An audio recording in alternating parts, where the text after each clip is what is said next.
Hi guys, not a lot of talking here, but you're seeing some test footage of Sony a6000 paired with one of my absolute favorite prime lenses, Sigma 16mm f1.4. Neither a6000 nor Sigma has the IBIS or OSS, so I used DJI Ronin SC to stabilize the footage.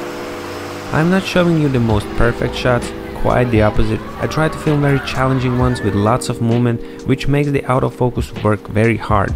It tracked subjects pretty well, but in some cases it did lose the track, and probably I should have set the autofocus area to center to confuse the camera less. You can get really close to the subject with this lens, and the bokeh for close-up shots is magnificent. Sigma is known for its sharpness, and here it really shows its ability, and I think it's a great addition to any a6000 series cameras as it will give amazing results. I was shooting in multiple apertures just so you guys can see what you can expect if you want to go for such a setup.